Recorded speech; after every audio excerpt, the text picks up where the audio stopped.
may have noticed the scarves with Loyola school colors look strikingly similar to pop culture's most famous young wizard. That's Harry Potter on the left and real-life Loyola fans on the right.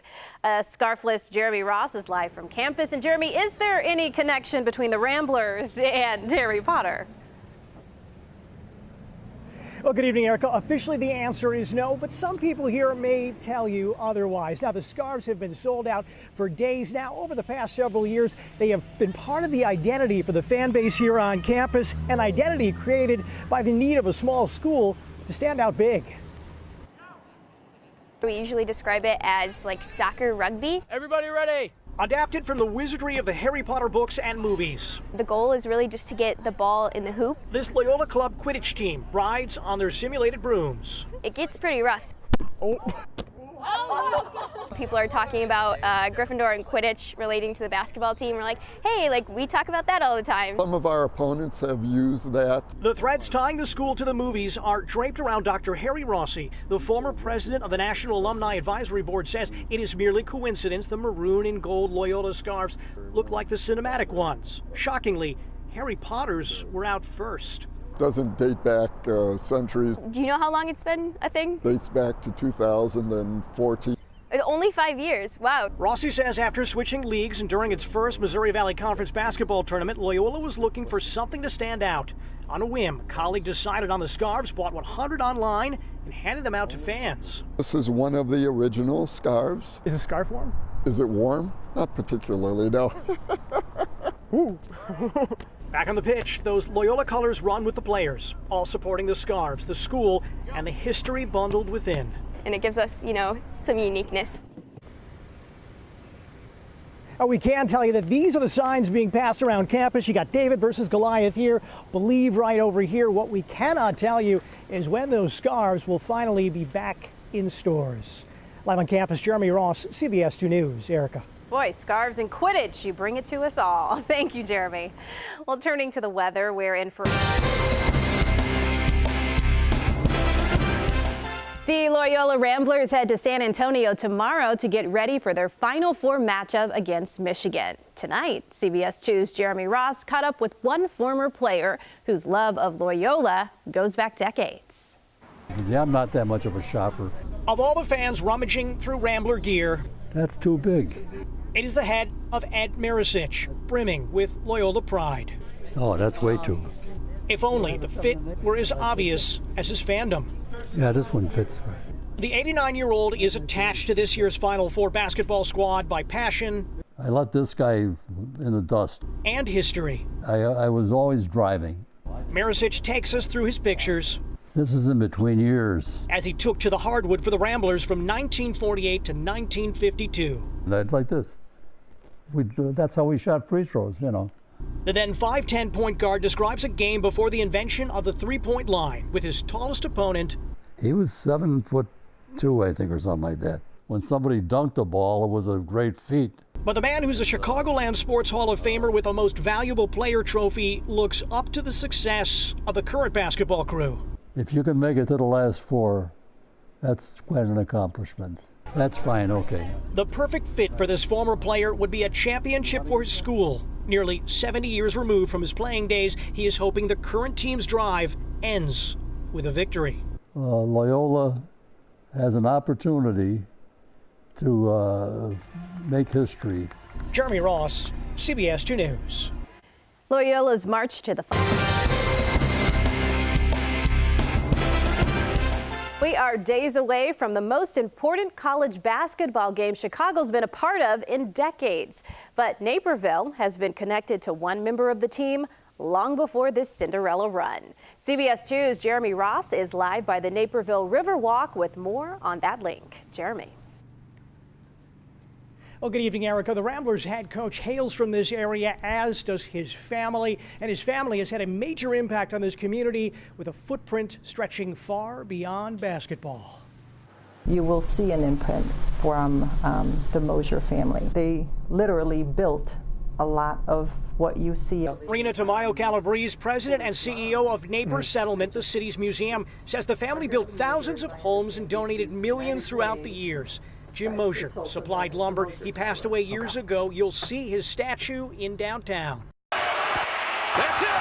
But you've probably seen one of his sons. Porter Mosier is celebrating after coaching his Loyola Ramblers to a Final Four. Tamayo Calabrese says the family helped establish the DuPage Children's Museum, funded the Mosier Tower, and this is a picture of Jim Mosier helping to create what is now the Naperville Riverwalk.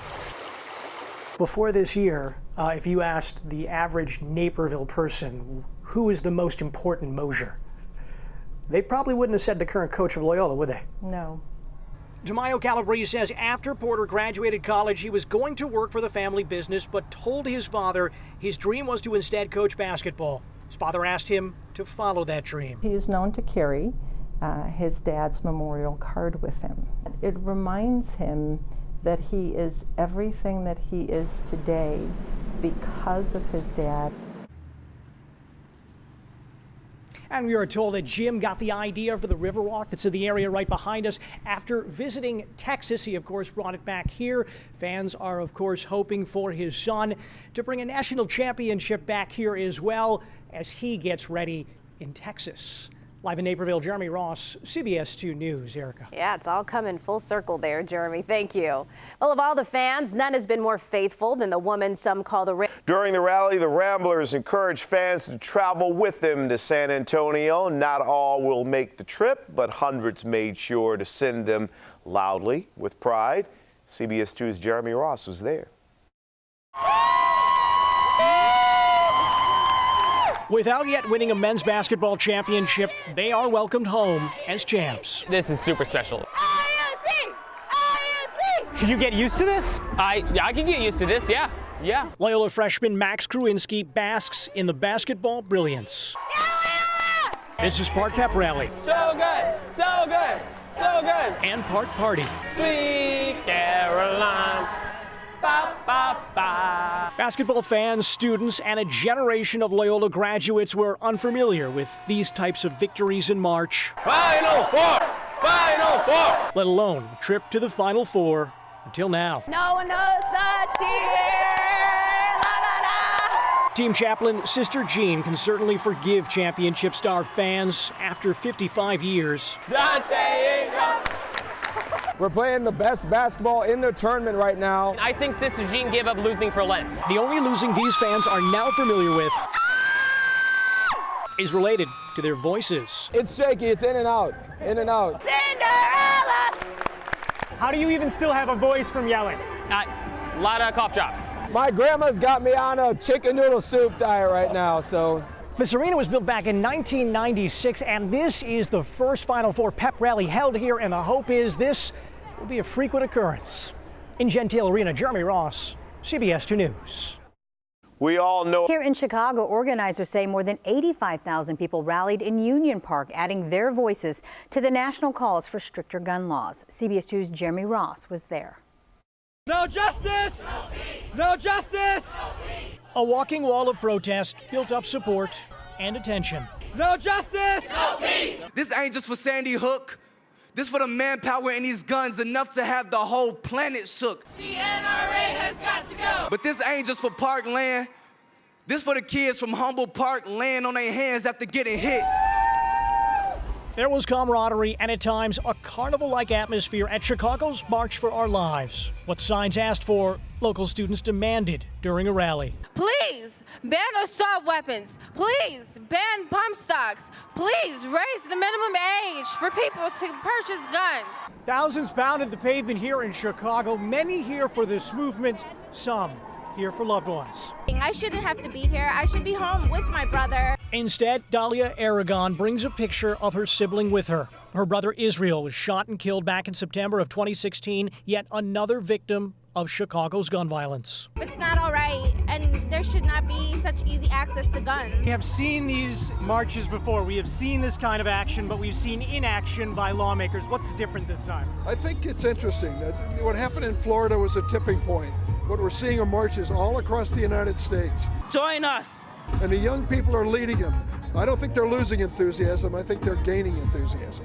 Fight with us. These steps continue, part of a local and enduring national effort. This is not just a march.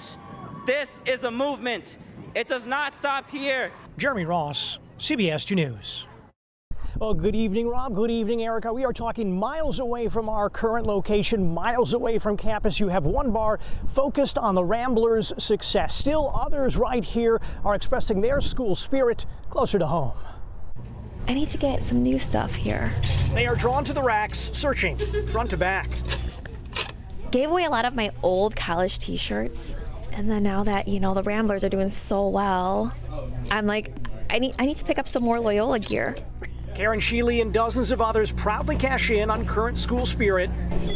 The past, a distant whisper. We were never known for our athletic department, so this is huge. It's cool seeing us make it to March Madness. Making it to the Elite Eight is huge. I'm looking for the March Madness stuff. Not all of it can be found at the Loyola University Chicago bookstore. The school's neckwear is rare. The scarves sold out. The store telling us sales this week compared to last year are up 300%. And that maroon and gold is also being sold more than 2 miles away. For 68 years, Candlelight Chicago was not a Loyola bar until now. Oh, it basically doubled the sales of what a normal Thursday would be. Owner Pat Fowler calls this space a place for alum and those drawn to the Cinderella story. This is too big. That would be great. What you can find in this store is the hope and pride of a fan base. One size fits all for that feeling. I mean, if you go here, you definitely should just have pride, you know? And the store hoping to replenish all those supplies come next week. Amongst them, they're hoping to sell Final Four t-shirts. We're live on campus. Jeremy Ross, CBS 2 News. Rob and Erica. Yeah, the marketing continues. Thanks. Well, you'll have to wait